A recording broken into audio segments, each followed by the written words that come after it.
அனைவருக்கும் வணக்கம். இந்த காணொளி வாயிலாக உங்களை சந்திப்பதில் பெரும் மகிழ்ச்சி அடைகிறேன். இந்த வீடியோ பதிவில் நம்ம என்ன பார்க்க போகிறோம் அப்படின்னு பார்த்திங்கன்னா, இளமை பெயர்களை பற்றி தான் பார்க்க போகிறோம்.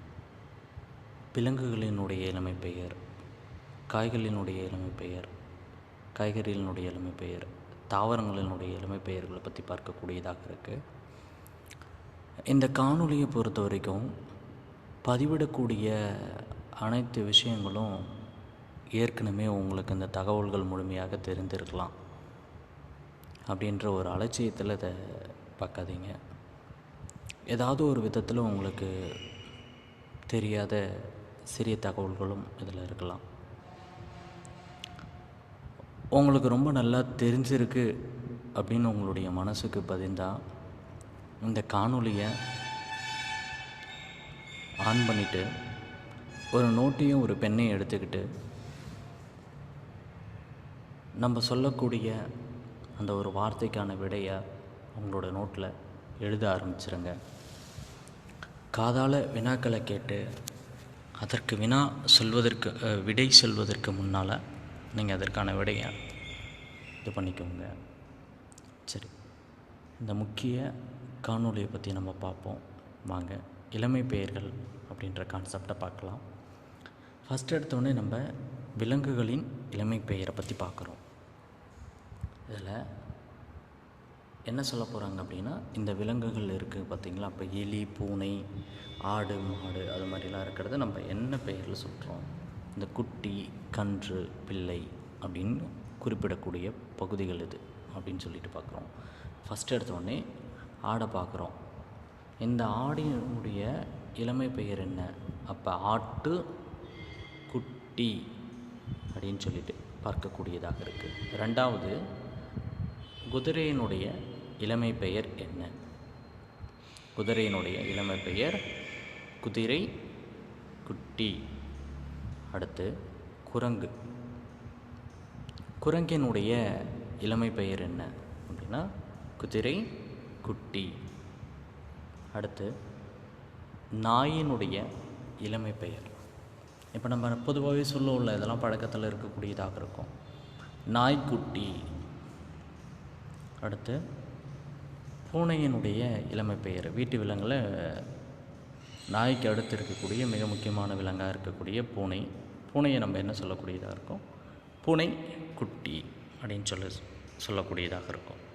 அடுத்து பாருங்கள், கழுதை. நம்மளை திட்டுறப்பெல்லாம் ஒரு சில வார்த்தைகளை பயன்படுத்துவாங்க வீட்டில். கழுதை. இந்த கழுதையினுடைய இளமை பெயர் என்ன அப்படின்னா கழுதை குட்டி. அடுத்து பன்றி. பன்றியினுடைய இளமை பெயர் என்ன அப்படின்னு பார்த்தீங்கன்னா பன்றி குட்டி. அடுத்து எலியினுடைய இளமை பெயர். இப்போ எலியினுடைய இளமை பெயர் என்ன அப்படின்னா எலி குட்டி அப்படின்னு சொல்லக்கூடியதாக இருக்கும். ஓல்டு எடிஷனில் எலி குஞ்சு அப்படின்னு சொல்லிட்டு இருக்கக்கூடியதாக இருக்குது. நம்ம இதையும் என்ன பண்ணோம், கொஞ்சம் பார்த்துக்கோங்க. ஆப்ஷனில் இல்லாத பட்சத்தில் ஆன்சர் எடுங்க. அடுத்து கரடி. கரடிக்கு என்ன பேரில் அழைக்கக்கூடியதாக இருக்குது அப்படின்னா கரடி குட்டி. கரடியினுடைய இளமை பெயர் கரடி குட்டி. அடுத்து பாருங்கள், பிள்ளையில் இருக்கக்கூடிய ஒரு சில விஷயங்களை பார்ப்போம். என்ன அப்படின்னா அணிர் பிள்ளை. இப்போ அணிலை நம்ம என்னன்னு சொல்கிறோம்? பிள்ளை அப்படின்ற பெயரில் அழைக்கிறோம். கீரி. டைரெக்டாக சொல்கிறப்பயே நம்ம என்ன பண்ணுவோம், அதை பழக்கத்தில் கீரி பிள்ளைன்னு தான் சொல்லுவோம். அப்போ கீரி பிள்ளை. அப்போ கீரியினுடைய இளமை பெயர் கீரி பிள்ளை. அடுத்து கோழியினுடைய இளமை பெயர் என்னென்னா கோழி குஞ்சு. இதெல்லாம் நம்ம பழக்கத்தில் இருக்கக்கூடியதாக இருக்கும். டைரெக்டாக அதற்கான விடையாக சொல்லக்கூடியதாக இருக்கும். அடுத்து குருவி. குருவி குஞ்சு. அப்போ கோழி குஞ்சு, குருவி குஞ்சு. அடுத்ததாக பாருங்கள், இப்போ நம்ம பார்க்க போகிறது ரொம்ப ரொம்ப இம்பார்ட்டன்ட்டுங்க. அந்த 14 to 19 வினாக்கள் ரொம்ப முக்கியத்துவம் வாய்ந்த ஒன்று. ஓகேங்களா? சரி, ரைட். என்ன அப்படின்னு பார்த்தீங்கன்னா மானுடைய இளமை பெயர் என்னென்னா கன்று. மான் கன்று. யானையினுடைய இளமை பெயர் என்ன அப்படின்னு பார்த்தீங்கன்னா யானை கன்று. எருமையினுடைய இளமை பெயர் என்ன அப்படின்னா எருமை கன்று. பசுவினுடைய இளமை பெயர் என்ன அப்படின்னா பசுக்கன்று. பசுக்கன்று ஈன்றது. நம்ம அந்த ஒருமைப்பன்மை தொடர் அல்லது அந்த பிழையற்ற தொடர் அதை பார்க்குறப்ப கூட பார்ப்போம். பசு கன்று ஈன்றது.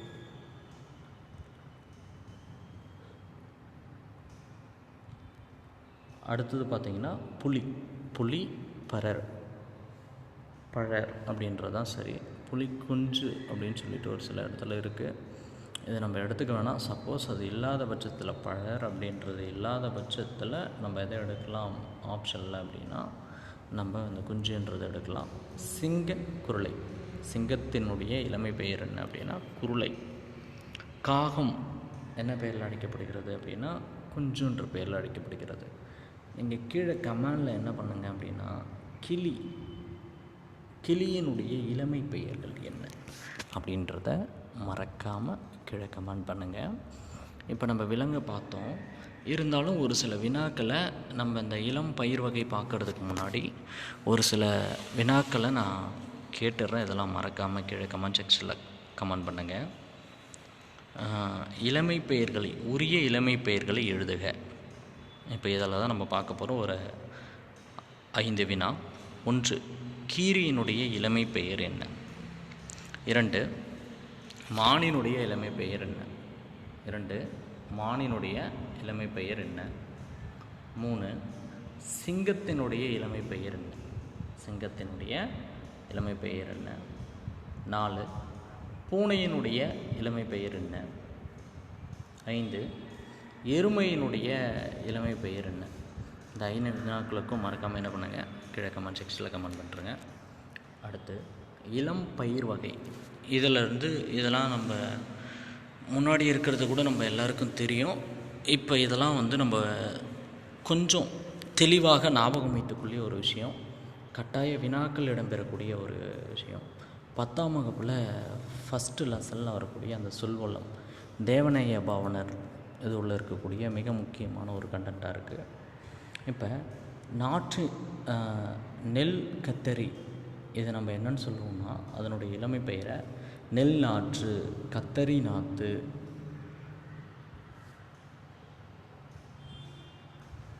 அப்படின்னு சொல்லக்கூடியதாக இருக்குது. மாங்கன்று, புளியங்கன்று, வாழைக்கன்று. அப்போ மாமரத்தினுடைய இளமை பெயர் மாங்கன்று, புளிய மரத்தினுடைய இளமை பெயர் புளியங்கன்று, வாழைக்கன்று. அப்போ அதனுடைய இளமை பெயர் அப்படி வருது. அது மட்டும் இல்லாமல் இந்த வாழைக்கு குருத்து அப்படின்னு சொல்லிட்டு சொல்லக்கூடியதாக இருக்குது. வாழை குருத்து. இப்போ அதை ஞாபகம் வச்சுக்கோங்க. நாற்றுனா நெல் நாற்று, கத்திரி நாற்று. கன்றுனா மாங்கன்று, புளியங்கன்று, வாழைக்கன்று. அதே வாழையை நம்ம என்னன்னு சொல்லலாம் குருத்துன்னு சொல்லலாம். பிள்ளை அப்படின்னா தென்னம்பிள்ளை. என்ன பிள்ளை? தென்னம்பிள்ளை. குட்டி அப்படின்னா விலாவின். விலா அப்படின்னா என்னன்னு நம்ம சொல்ல போகிறோம். அதனுடைய இளமை பெயர் என்னன்னா குட்டி அப்படின்னு சொல்லிட்டு சொல்லக்கூடியதாக இருக்குது. இந்த 6 பாருங்கள் அதிமுக்கியத்துவம் வாய்ந்த ஒன்று. என்ன அப்படின்னா பனையினுடைய இளமை பெயர் என்னென்னா மடலி அல்லது வடலி. மடலி அல்லது வடலி அப்படின்னு சொல்லிட்டு சொல்லக்கூடியதாக இருக்குது. அடுத்து 7 ரொம்ப முக்கியம். நெல் மற்றும் சோளத்தினுடைய இளமை பெயர் பைங்கூழ். நம்ம பார்த்துருப்போம். நெல் நாற்று, கத்தரி நாற்றுன்னு பார்த்தோமா, அதேமாரி நெல்லுக்கு வேறு என்ன பார்க்குறோம்? பைங்கூழ் அப்படின்ற அந்த வார்த்தையும் பார்க்கக்கூடியதாக இருக்குது. இது எதற்கு பார்த்தோம்? இளம் பயிர் வகைக்கான இளமை பெயர்களை பார்த்தோம். அடுத்து காய்களினுடைய இளமை பெயரில் நமக்கு இருக்கக்கூடியதாக இருக்குது. ஒரு சிலதெல்லாம் நம்ம பார்க்கலாம் வாங்க.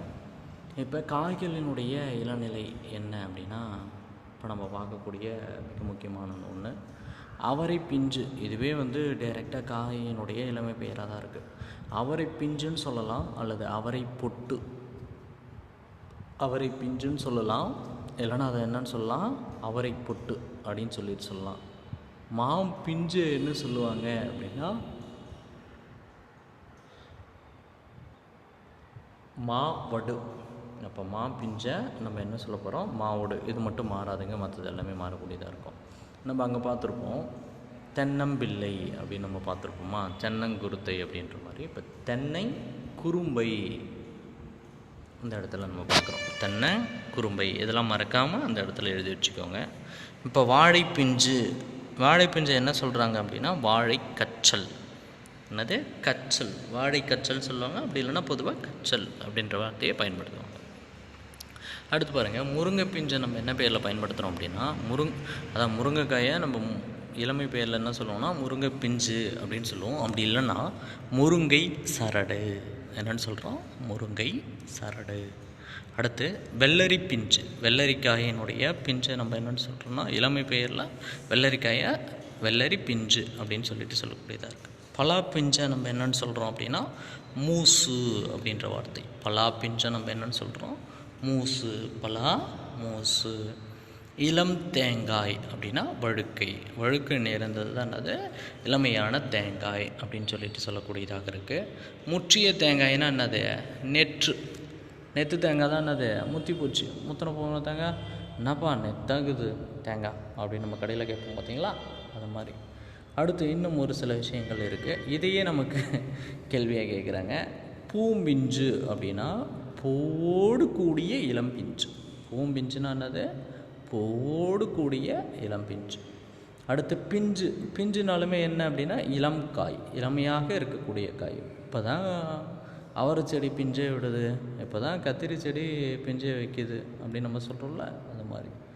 குறும்பை நம்ம ஆல்ரெடி பார்த்துருப்போம். தென்னைக்கு நம்ம என்னென்னு சொல்லுவோம்? குறும்பைன்னு சொல்லுவோம். தென்னைக்கு மட்டும் இல்லாமல் பனைக்கும் இங்கே என்னென்னு சொல்கிறாங்க? குறும்பை அப்படின்னு சொல்லிட்டு சொல்கிறாங்க. இப்போ நீங்கள் என்ன பண்ணுறீங்கன்னா பனைக்கு வேறு என்ன இளமை பெயர் இருக்குது அப்படின்றத மறக்காமல் கீழே கமெண்ட் செக்ஷனில் கமெண்ட் பண்ணுங்கள்.